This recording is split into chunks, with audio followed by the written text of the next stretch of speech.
Hello everyone, welcome back to my YouTube channel and today we discuss the chapter Toba Tek Singh. ये partition जब देश आज़ादी के बाद दो हिस्सों में बट गया था, इंडिया एंड पाकिस्तान, उस टाइम की स्टोरी है। इसके ऑथर का नाम है सादत हसन मंटो। एंड देखो यहाँ भी लिखा हुआ है पार्टीशन के टाइम की लिटरेचर है। सटायर मतलब तंज कसे हुए हैं, शॉर्ट स्टोरी है। तो अब पढ़ते हैं। Toba Tek Singh is a powerful story set 2 years after partition of India 1947. The government of India and Pakistan decide to exchange lunatics. Lunatics होते हैं mad people lodged in their asylums just like they exchanged prisoners. The story takes place in the Lahore Mental Asylum now in Pakistan. The inmates do not understand what Pakistan or India is. Even the sane leaders are confused, so how would the mentally ill understand? तो कहते हैं ये कहानी आज़ादी से 2 साल बाद की है, जब मतलब सॉरी, कहते हैं ये कहानी पार्टीशन के टाइम से 2 साल बाद की है, 1947 से 2 साल बाद की, जब इंडिया एंड पाकिस्तान ने अपने पागल खाने में जमा लोगों को बांटने का सोचा था कि हमारे पागल लोग हम ले जाते हैं, तुम्हारे पागल लोग तुम ले जाओ। मुस्लिम सारे पाकिस्तान ले गए थे, हिंदू सिख ये सारे इंडियन ले आए थे। तो कहते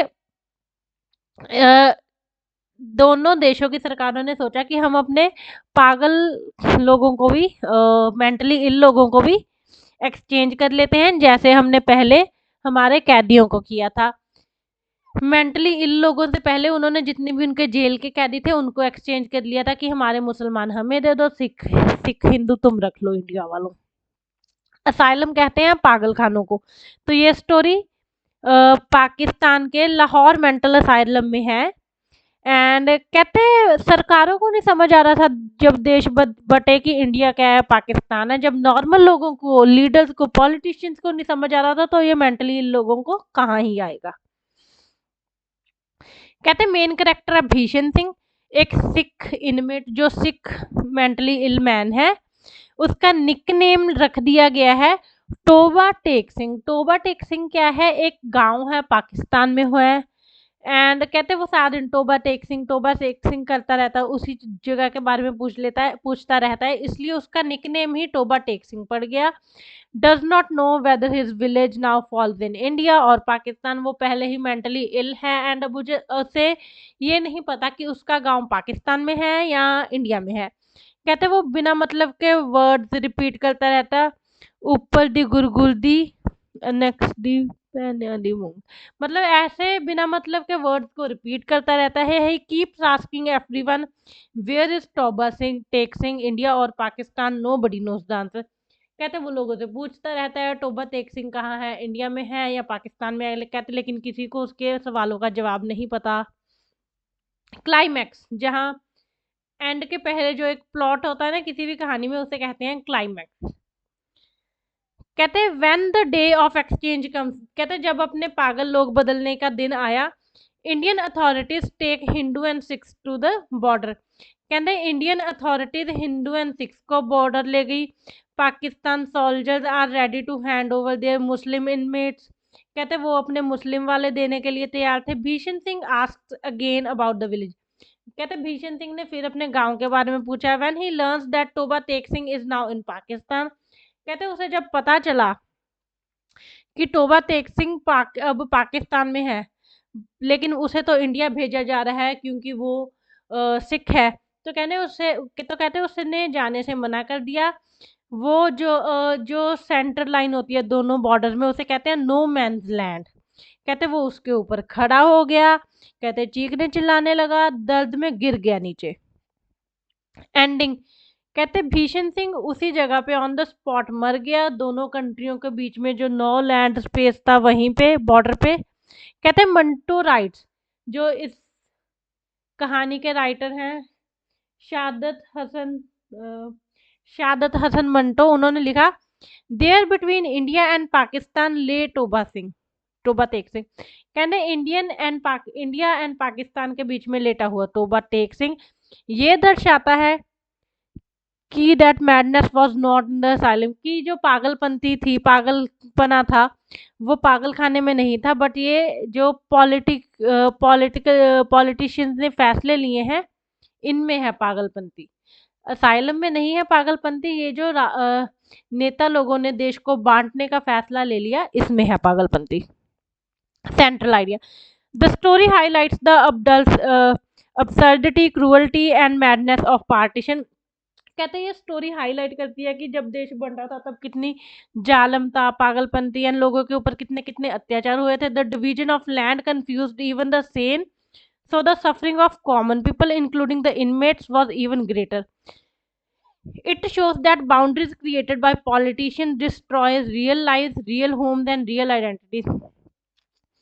कहते जो जो जमीन बटी थी दो देशों के विचकार, कहते नॉर्मल समझदार लोग तो उसने पागल कर ही दी थे, कंफ्यूज। कहते जो लोग पहले ही सफ़र कर रहे थे, सह रहे थे मुश्किलों को, नॉर्मल लोग, उन्हें और मुश्किलें आने लगी।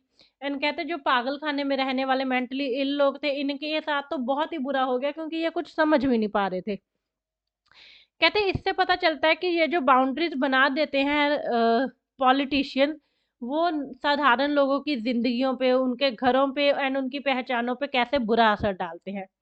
तो थीम है इस स्टोरी की पागल, जो मेंटली इलनेस होती है, मैडनेस, वो, एंड जो साधारण नॉर्मल लोग होते हैं वो। Manto shows the political leader acted more madly than lunatics. Identity crisis, जब देश बटा था लोगों को ये नहीं पता चल रहा था कि वो हिंदू है, सिख है, इंडियन है, पाकिस्तान है, क्या पाकिस्तानी है, क्या है। एंड जो देश बटा था, बहुत लोगों के ऊपर बहुत बुरा असर पड़ा था, ट्रेजेडी हो गई थी, उनके आधे रिश्तेदार उधर चले गए थे, आधे इधर। कहते हैं उन्होंने थोड़ी सी इसमें आयरनी, तंज भी करते हैं पॉलिटिशियंस के ऊपर। इंसानियत, उन्होंने कहा है कि इंसानियत बॉर्डरों से पार है, हम इंसानियत को सरहदों में बांध के नहीं रख सकते। एंड भीषण सिंह इस चीज़ को रिप्रेजेंट करता है कि इंसानियत बहुत भोली होती है, जो पॉलिटिशियंस के द्वारा क्रश की जाती है, लताड़ देते हैं पॉलिटिशियंस नॉर्मल लोगों की इनोसेंस को। ऑथर कौन है टोबा टेक सिंह का? शादत हसन मंडो। प्रोटैगनिस्ट कौन है? प्रोटैगनिस्ट मतलब हीरो। हीरो कौन है टोबा टेक सिंह का? भीषण सिंह। भीषण सिंह का धर्म क्या है? सिख। एंड भीषण सिंह क्या चीज रिपीट कर देता है? ऊपर दी गुर गुर गुर गुर, and so on. What is the story of Toba Tek Singh? Toba Tek Singh एक गांव का नाम है, जो निकनेम दिया गया था बाद में भीषण सिंह को, नेम्ड आफ्टर भीषण Singh village. Short Q&A, what does भीषण सिंह refuse, why does भीषण Singh refuse to cross the border? कहते हैं भीषण सिंह ने बॉर्डर क्रॉस करने से रिफ्यूज क्यों कर दिया? Because his village Toba Tek Singh is in Pakistan but he is being sent to India, he can not understand his contradiction and refuse to accept a country where his land is not. His identity is tied with his village, not the new political boundaries। कहते उसका गांव पाकिस्तान में था अब, लेकिन उसे India भेज रहे थे। कहते उसे समझ नहीं आ रहा था कि ये क्या चीज़ हो रही है मेरे साथ, इसलिए उसने दूसरी कंट्री में जाने से मना कर दिया जहां उसकी ज़मीन नहीं थी। एंड वो अपने गांव की पहचान से बंधा हुआ था, उसे इन पॉलिटिकल लोगों द्वारा बनाई हुई सरहदों से, बाउंड्री से कोई मतलब नहीं था। How does Mantu use satire? कहते हैं उन्होंने तंज कैसे यूज किया मंटू ने इस कहानी में। Manto use humour, irony and absurd situation to highlight how senseless the partition was. कहते हैं उन्होंने मजाक, तंज कसना एंड आयरनी यूज की इस कहानी में, ये दिखाने के लिए कि पार्टीशन का, देश को बांटने का कोई मतलब ही नहीं था। The authorities themselves are confuse. कहते हैं जिन लोगों ने बांटा पॉलिटिशियंस ने, वो खुद कंफ्यूज थे कि ये हो क्या गया, तो भी उन्होंने डिसाइड किया।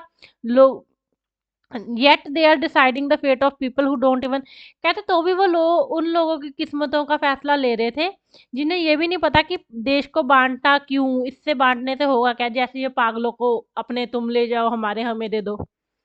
कहते इनको भी बांट रहे थे, इनकी भी किस्मत का फैसला कर रहे थे, जबकि इन्हें समझ भी नहीं आ रहा था कि पार्टीशन, देश को बांटने का मतलब क्या है, क्यों बांटा। Discuss the theme of partition in Toba Tek Singh.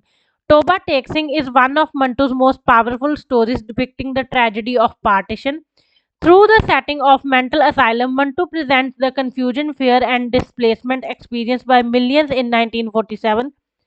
The government of India and Pakistan decided to exchange lunatics, but even the officials do not fully understand the new borders. Mantu uses this absurd situation to show how that the real madness lies outside the asylum. Bhishan Singh, the protagonist, represent the ordinary people who lost their homes and identity overnight.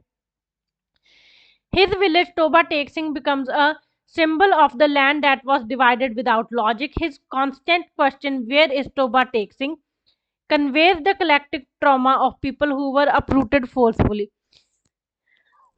The climax where Bhishan Singh dies in no man's land is deeply symbolic. It shows that he belongs neither to India nor to Pakistan. He belongs only to his soil. Mantu suggests that humanity has no nation when politics becomes cruel. Thus, the story exposes the senselessness of partition and the emotional suffering it caused. कहते Toba Tek Singh जो partition के time पे त्रासदी हो गई थी लोगों के साथ उसको दर्शाती है। कहते ये जो पागल खाने में सेटअप हुई हुई एक कहानी है, इसमें लोगों का डर, लोगों की कंफ्यूजन, जो हजारों लोग इधर उधर हो गए थे, जो डर हजारों मिलियंस लोगों की जो कंफ्यूजन मिलियन लोगों ने एक्सपीरियंस की करी थी 1947 में, उसके बारे में बताया गया है। कहते जो सरकारें थी इंडिया एंड पाकिस्तान की, उसने मेंटली इल लोगों को एक्सचेंज करने का फैसला लिया कि हमारे हमें दे दो, तुम्हारे तुम ले लो। कहते लेकिन पॉलिटिक्स एंड ऑफिशियल्स को खुद तो मतलब समझ नहीं आ रहा था नए बॉर्डरों का, तो इन बेचारों को क्या आता। कहते असली मैडनेस तो असाइलम के बाहर चल रही थी। भीषण सिंह हीरो है इस कहानी का। कहते वो आम नागरिकों को दर्शाता है जिन्होंने अपने घर, अपनी पहचान एक ही रात में खो दिए, जब पॉलिटिशियंस ने बस डिसाइड कर लिया कि देश दो कर लो, है ना।